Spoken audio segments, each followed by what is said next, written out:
Salam and welcome. Thank you for joining me in part number 82 of the Ansari series. And we're looking at the words of Dr. Fazl Rahman Ansari as compiled in this wonderful book, The Moral and Spiritual Transformation in Islam, beautifully compiled by Dr. A.K. Chogli.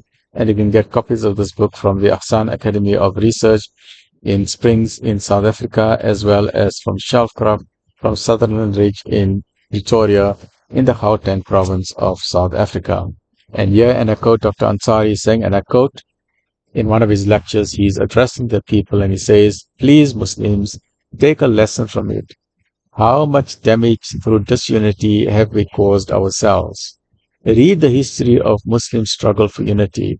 When Muslims have established themselves in Spain with all the glory, the great Abdul Rahman went into France to face the combined armies of Charlemagne. The Muslim army gained the upper hand and they were victorious. It was at the Battle of Poitiers, a few miles from Paris, which was a decisive victory for Muslims in Europe. But then what happened? After this great victory in Spain, what happened? The Muslim army consisted of two groups, the Arabs and the Berbers. The devil instigated, Shaitan, Iblis, the devil, Satan, instigated into their minds as to who was going to get the better share. In the same way, where at one stage, the Ansar and the Muhajirin, they loved each other so much. And at one stage, one of the servants of the Ansar or the Muhajirin fought with someone else. And the Ansar and Muhajirin nearly came to blows. And Nabi Sallallahu Alaihi Wasallam was very angry. He said, how can you do that? Are you going back to the Jahiliyyah? And they apologized. They said, sorry, we made a mistake. And they realized that Shaitan influenced them. And they became brothers again in faith. Similarly, the Arabs and the Berbers, they won the war. And it happens so many times when two victors are there. Now nafs comes in, the ego comes in. Now they start fighting over the bounty. In the same way with the Battle of Uhud, we need to learn from there. The failure or the setback, it wasn't a failure. I consider it an even draw. The setback in the Battle of Uhud was because people were running for the bounty. So the materialism of the world, the wealth of the world is causing division amongst the people. They want more and more money, more and more power. So the Arabs and Berbers at one stage stood shoulder to shoulder to have this great victory in Spain, right up to various parts of Europe. Then Shaitan came in, he started putting instigation, the ego rose up, and fighting with one another started during the night. This information that Muslim is fighting against Muslim, and you see it in today's modern world. Muslims are fighting against Muslims. Arab nations are fighting against Arab nations. So this information reached the ears of Charlemagne, who was retreating with his army. So he returned to attack the Muslims. That while they're busy fighting, he said, let's attack them. So while the Muslims, Charlemagne came, the enemy attacked with the utmost violence, and the victorious Muslim army had to flee from the plains of France. Not only did they have to go away from France, but ultimately also from Spain. Why? Because of the fact of money, bounty, and ego. So ego caused the downfall. And today we see it as well. People make decisions based on their ego. This is the bitter pill of disunity. It causes the glorious Muslim empire and the Muslim civilization of Spain to be blotted out of existence. These Muslims who had gone to Spain with a very small army under Tariq bin Ziyad had conquered the whole of Spain. After they established the kingdom, the different governors of different provinces were affected by this poison, this toxin of disunity. Who was the ruler? The Muslims were not ruling. The ego was ruling. Shaitan became the ruler because Shaitan was in control of the nafs. Each governor wanted to become the chief ruler of Spain. Everyone wanted to become a king, like in today where the Ottoman Empire was broken up. Everyone wanted to be the king. Too many chiefs, right? When you have too many chiefs, then that is called a fracture or disunity. So each governor wanted to become the chief ruler of Spain and sided with the armies of Isabella and Ferdinand on the temptation of getting the throne of another governor who was a Muslim. This is the history of Muslim Spain in brief. Finally, in summary, Muslims lost Spain. Why? Because of ego, not because of military weakness. They were strong. Even though they were small in number, they had the Tawheed, they had Islam, but what they had also was ego. So ego won the day and they lost Spain. They were killed in large numbers and all traces of their glorious civilization was blotted out But Alhamdulillah, now in today's time, it is recovering again. Many Spanish people are becoming Muslims as well.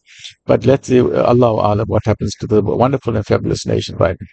The same thing happened in India, where Muslims ruled for about 800 years, from 977 to 1857. When the British, who were just a handful, came to India, Muslims worked as the agents against the Islamic Empire.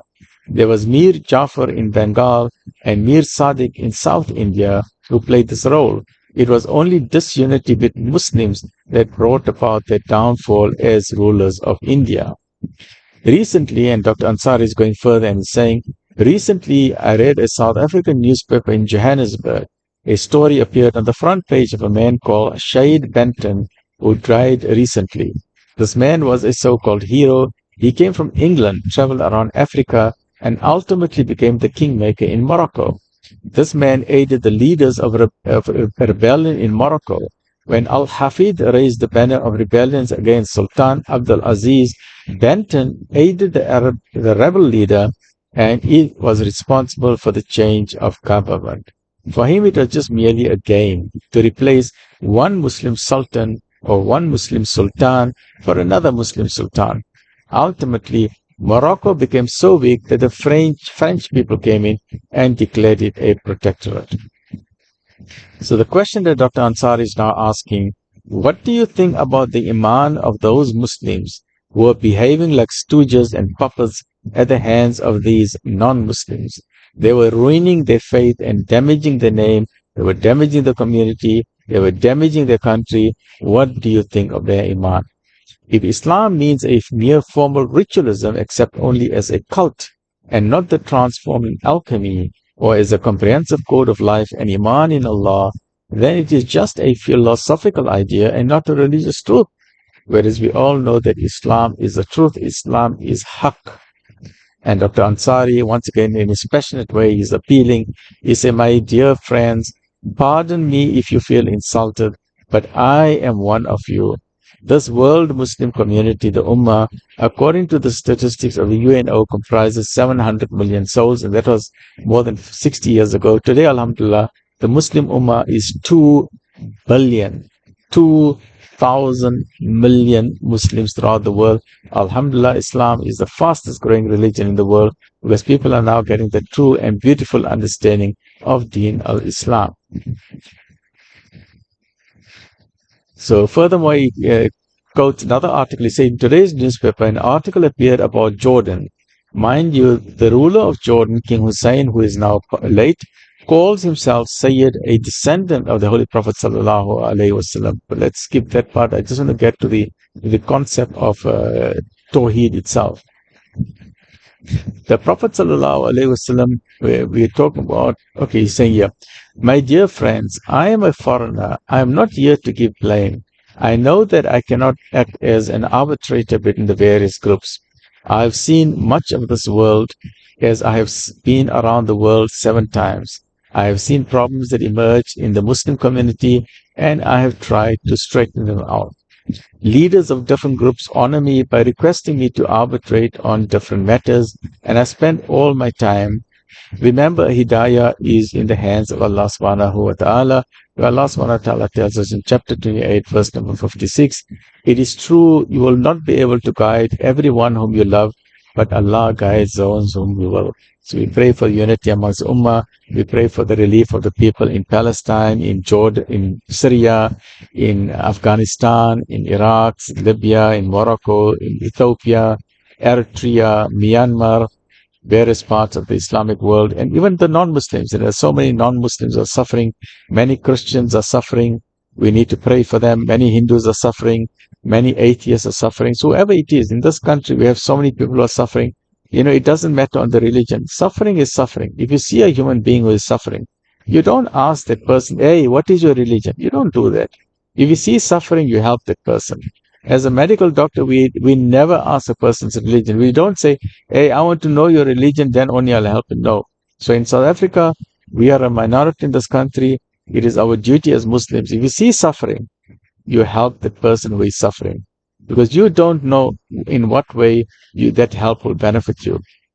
We know the famous example where a prostitute in the time of the Prophet ﷺ, a lady of the street, who we know that a person will say, oh, this lady is not an honorable lady, but she attained paradise. How did she attain paradise? She did one simple deed, and you know the example I'm talking about.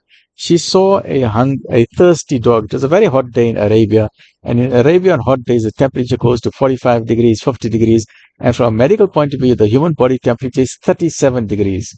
So if you reach 25 degrees, if the outside weather is 25 degrees, you start feeling hot.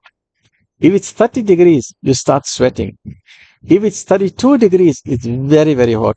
If you get to 37 degrees, it's very dangerous because your body is 37 degrees. It's like a toaster. 37 degrees like a toaster. So if the outside temperature is 37 degrees and your body is 37, you're looking for danger. If you reach 40 degrees, please be very careful. Now in Saudi Arabia, you don't have 40 degrees, you have 45 degrees, you have 50 degrees. So in that temperature, you look for shade. You run away. You don't stand in the sun. Now in this case, this woman saw a dog whose tongue was out, thirsty. But a dog cannot go down the well because there was no water. All the water is evaporated. There's no rain there. So she went down the well. She went there. She took some water and she gave it to the dog. She said, if I am thirsty, then this dog is also thirsty. Imagine a woman of the street, a prostitute. But what is the difference? She was a woman of good heart. Only Allah subhanahu wa ta'ala, the Creator, knew what is her heart. Nobody, we can point fingers at her, but we don't know what difficulty she went to. Maybe she's got a young child at home who is starving, or for that she got no money. She's got to do what she's got to do to try and earn some money because unfortunately the community don't want to help her.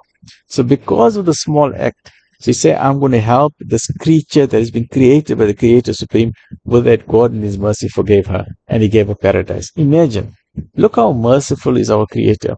So please, today, in today's time with social media, we say, oh, do random acts of kindness. But Islam taught us this 1,400 years ago. Stay well. Do some random act of kindness today. Stay well. Look after yourself. Alhamdulillah.